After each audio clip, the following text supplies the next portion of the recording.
Okay. Oh, you can come.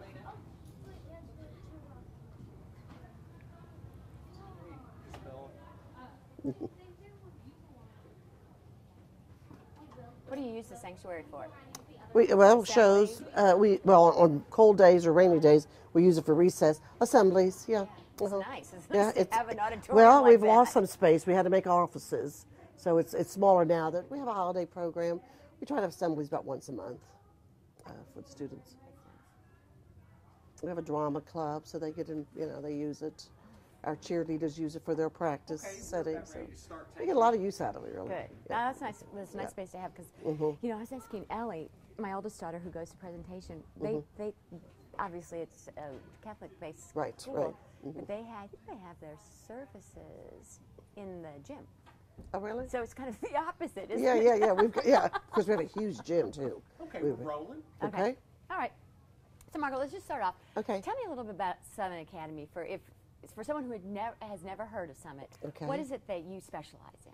We specialize in providing individualized educational programs for children with various kinds of learning differences. Children diagnosed with attention deficit disorder, central auditory processing disorder, language processing, dyslexia. There are many reasons why a child has difficulty in mainstream education.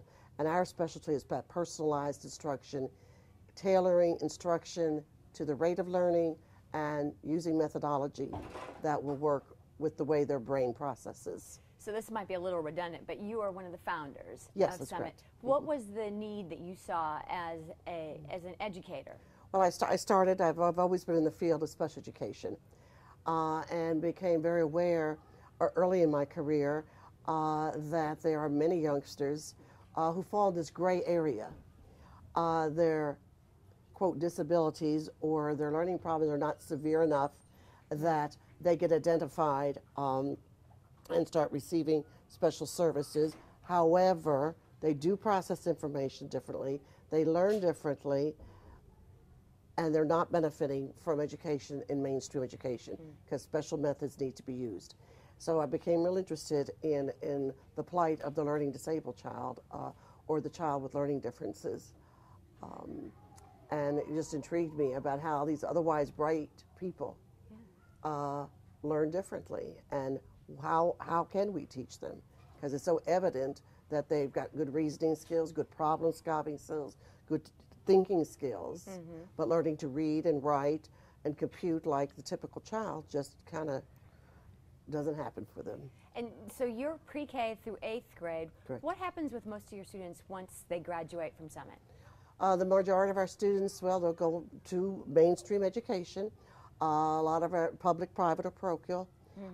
They go all over Trinity, St. Presentation, Mercy Academy, Jefferson County Public Schools, St. Francis High School downtown. So they go all over because, again, it's a very diverse population that we serve. So, again, we try to match what we know about what's going on in some of these other schools and how they're approaching education with the needs of the learner. But more importantly, hopefully by the time they leave here, they have acquired those essential skills in reading, writing, and math, and they have learned how to compensate for their learning difference, that they can go on and matriculate in mainstream classrooms successfully. That's great. And so Summit's been around for 19 years. You've Correct. been able to see students go from pre-K, kindergarten, all the way up through college? Through college, we have many students now in college, a few out of college, many in the workforce. Yeah, we've got, I know we got one young man came back last week and visited, and he is working for land conservation program in Hawaii. We have another young man working with a technology firm out in California. He graduated from Rose-Hulman School of Engineering. We've got graduates, we've got a young man getting ready to do his student teaching with us. He is working on his master's degree at Cumberland College. We've got another young lady who graduated from Bellarmine University, who's on staff with us now. Terrific. Directing our after-school care program. So our students are out there in the workforce or in college being successful, and that's what it's all about. And I would imagine that when you see when people come back and they tell you about their successes, as one of the founders of Summit, you must, oh, gosh, and that's the final test. You know, and again, because usually I'm usually a part of the admission process as well, with all the families and the children, and our children come to us at all different points of time. I mean, some will enter as a pre-K student, others may not come to us till 3rd or 4th grade. You know, it's just rolling admissions. They come at various points. So I hear some of the stories. I work with the families and I see their anxiety, fear. So many have a sense of hopelessness. There are just all kinds of emotions tied up in this process when you're what you know to be an otherwise bright and capable young person isn't meeting with success in school. So yes, to think when I look at the student, I see, I mean, I can see the whole thing. When they came to us, I was just in the classrooms this morning, and there's a young man there who was with us last year as a 1st grader, the year before that as a kindergarten student, who almost had no language. I mean, I can remember last year struggling to communicate with him, and he had trouble understanding what I'm even asking of him. And I was in his classroom this morning, and he was reading with expression, which tells me he understands the intent of the author and what they're trying to communicate in the story. You know, I could ask him, "Oh, how do you think that, you know, that goose fell trying to get into that hot air balloon?" Yeah, and he could understand my question. He could formulate a correct response. So, I mean, that is just a joy, because 2 years ago it was like, wow, you know, what are we going to do? You know, you have lots of joy like that. I could see he's turned the corner. You know, he's now processing language, able to formulate language, and he can understand the written word. So you have much great success. Oh yeah, and he's just a little 8-year-old, so I feel real optimistic. And I wasn't as optimistic 2 years ago. It was like, we got to try our best. We'll know here in a year or two what can happen for him. But I could tell this. I knew this way. He has turned a corner. Is Summit a unique program? Is it based on another, or is it something? I think we're very unique in that we do not adhere to any one specific methodology or approach for teaching children. Okay? It's not like we have adopted a particular approach. We use many different tools to try to reach children. It is not one size fits all in education, and especially not in the education of children who process and learn differently. Every child has a unique set of strengths. We need to look at their strengths, teach to their strengths, remediate their weaknesses, and tailor instruction to where they're at. We've got a lot of kinesthetic learners who they're going to learn by doing, by manipulating. We've got some kids who are wonderful visual learners, but have trouble processing language. So again, we got to take a real visual approach with those kids. We've got other kids, you know, we're going to remediate the language deficits, the auditory deficits, but meanwhile, we're going to teach to their strengths. So I would imagine a school of 115 is a good size, because you can very much. We need to stay a small school, you know. I think, you know, because again, it is so tailored, and it's fluid. You know, kids. We don't just get kids in and say, okay, this is the plan for the next 5 years. No, we're constantly reevaluating, and we're going to be adapting to the ever-changing needs of the child, rather than expecting the child to adapt, you know, to whatever our program plan is.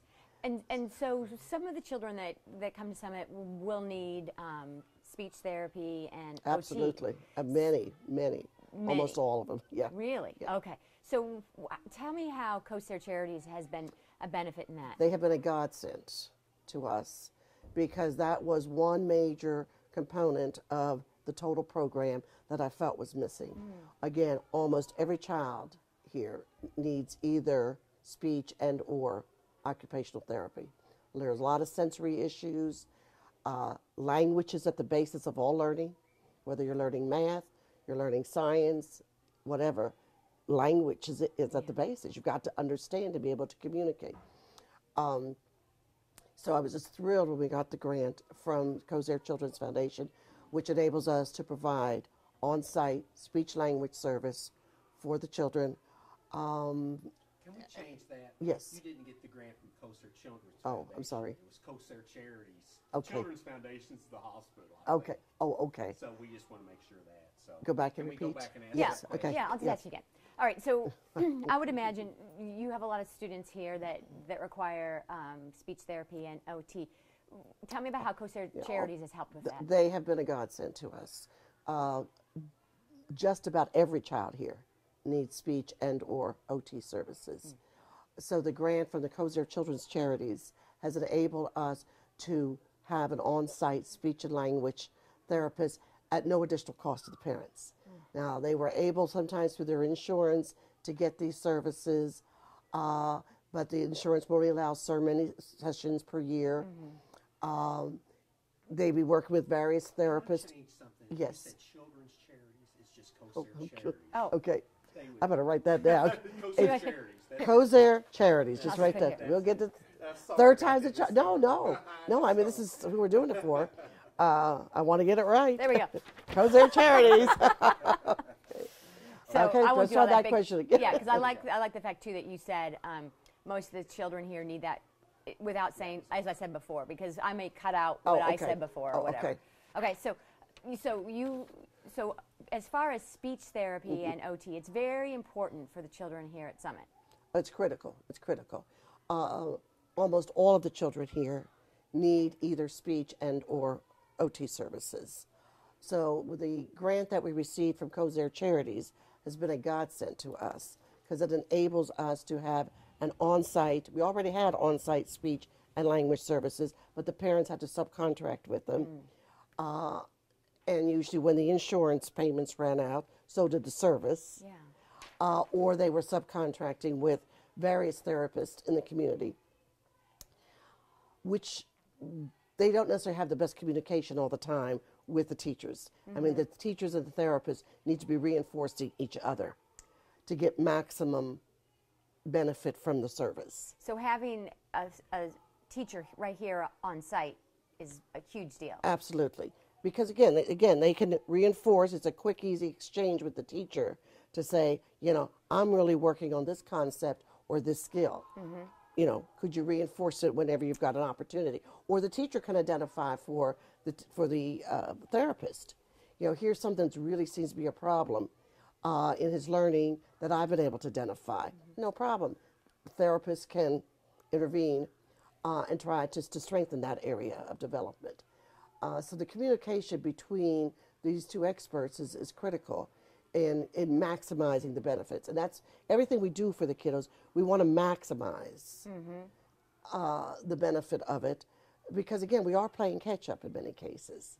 We've got to try to move these kids forward as quickly as possible so they can catch up to their peer group because, again, the majority, just about all of them will go into mainstream education somewhere. So we want to get, we want to get on it quickly and be as efficient in what we're doing as possible. Very good. So I guess that's pretty much what we need. I think so. Yeah. I think so. I guess maybe we'll get one last little sound from you. Just so it sounds to me like, and I don't know enough of the background of Summit, but that was the missing piece in a sense that has really given you the full package? Yes, I think we definitely have the full package now. We use Minds in Motion. We've got a strong technology program. We've got a strong OT and speech services. We've got expert teachers in the classrooms. We've got all kinds of tools at their disposal. I do think it was a major missing piece that helps, that directly has an impact on the outcome for the student. We may or may not use this. Okay. Look at Kirby, Okay. and if it weren't for Kosair Charities, just say that. That's kind of their trademark line. Okay. Yeah. Okay. You can kind of think of something, look at Kirby and say, if it weren't for Kosair Charities, here at Summit Academy, we would have no blah, blah, blah. Okay. And then, If it weren't for Kosair Charities, there'd be far too many of our students still not getting the frequency of the therapy or the intensity of the therapy that they need in order to move themselves forward. Speech language pathologist, I suppose.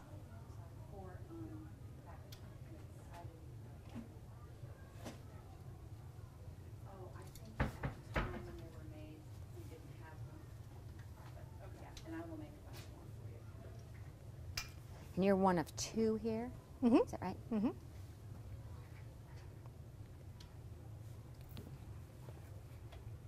So you'll just look at me during this, and I will look up here in just a second.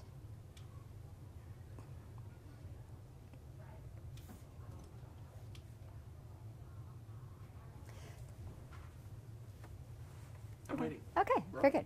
Okay, so Laura, tell me about what the Kosair Charities grant has allowed you to be able to work with a great number of the students here. Why is that important? You know, I've been here actually for about 7 years, and in the past I was only able to see a few children, and with having that grant come in, I'm able to actually get into the classroom, talk with the teachers, work with a lot of the children, because most of the children here have underlying language needs, whether it be processing of language or their articulation skills or reading needs, and all of that, of course, is the foundation of education. But it's really allowed us to see a lot of the children, and it's also been wonderful because we're now getting children in groups, and small groups, but groups where we can also work on how to interact with a peer. So it's really allowed us to see so many more kids on so many different levels, addressing many needs for the kids. And that is, having your language and your speech taken care of, in a sense, in your younger years is so important, as because students here will go on to mainstream high schools and colleges. Absolutely. You know, early intervention is extremely important, and a lot of the children we see tend to be the younger kids. And I've seen a lot of kids who come in kindergarten, 1st and 2nd grade, and as they get older, 4th, 5th grade and above, they don't necessarily need us as much, which lets us know that we're doing exactly what the kids need. So getting them in at the younger years and really helping with that early intervention is so important. And the kids here do go on to really good schools beyond Summit Academy, which shows the incorporation of speech and language on top of the education they're getting here is so beneficial. So give me an example of what you might do with, you know, starting with someone who's, I don't know, in kindergarten, and you identify an issue, and then how that proceeds. Well, what's really interesting this year, what's really exciting, is they have the preschool. But what we have here also is an occupational therapist. So we're able to do co-treatments with little groups with either the preschoolers or the kindergartners, and it's been so wonderful because we have a room upstairs that the OT uses. And so the speech, you know, we come in as a speech therapist and occupational therapist, we work together as a team, and we incorporate exercises with language skills all at the same time. So that has been wonderful, and that's something new this year that the grant allowed us to do, was to have these group sessions. So that's one wonderful thing that's happened. And what's a great outcome of that? What's the outcome? I mean, well, you know, research has shown whenever you incorporate movement and help with the sensory system, language skills also benefit, and they grow at the same time. So you may have a child who you put on a board, and we might do some activities where the kids go through and do an obstacle course, and they might sit on a board and spin. And then once they get that sensory system fed or met, which the OT can speak upon much better than me, but once they get that sensory system met, it really helps with they can organize their thoughts better, and so language itself lines up better. So that's been a really interesting thing this year. Yeah, that's great. So, all right, so that's another component that Summit Academy can now bring to the students. Absolutely. Thanks to the grant. But if I were to have a child come in from kindergarten, for example, we might work on something as simplistic as vocabulary skills and understanding basic concepts that are going to happen in the classroom. One of the things I found with a lot of the kids here is what we really hit is the auditory processing needs, because in the classroom setting, a teacher will give instruction, and it may be a series of instructions. Get out your pencil, get out a piece of paper, write your name at the top right-hand corner. Well, that's quite overwhelming for some of the children that actually go here to Summit Academy. So we teach them techniques and skills at even the younger ages through fun activities, actually, in which they can develop those skills. So when they are in the classroom and they're getting those instructions, they have a better time following what the teacher's asking. So it sounds like the grant has also allowed you to have an earlier intervention to make the whole process of education here at Summit Academy smoother. Absolutely, and not only that, but it's also allowed me to get incorporated with the teachers a lot more, even to the point of where, you know, I'll have time where I sit with the teachers and say, let me know what your needs are, and we have a group discussion as teachers and therapists and talk about what are the kids' needs, and then I can go into the classroom or give them suggestions on how they can incorporate the language skills that I'm working on also into the classroom setting to make the education more beneficial for the kids. So it's it's something that you hope to continue on in the future. Oh, absolutely. I was thrilled when I found out they were going to have the grant because, like I said, I only got to see a few kids here, and I can't tell you the number of times I've talked with Margaret. All the kids here could benefit from what we have to offer, and she, of course, agreed. And when the grant came through, we were all thrilled. So, yeah, it's been wonderful, and we've been thrilled that we've been able to be a part of it, and we definitely want to continue it. Very good. Summit Academy of Greater Louisville, $150,000 to expand educational services to include direct speech, language, and occupational therapy. Summit is one of our newest partners, strategic partners, and we welcome to have them on board.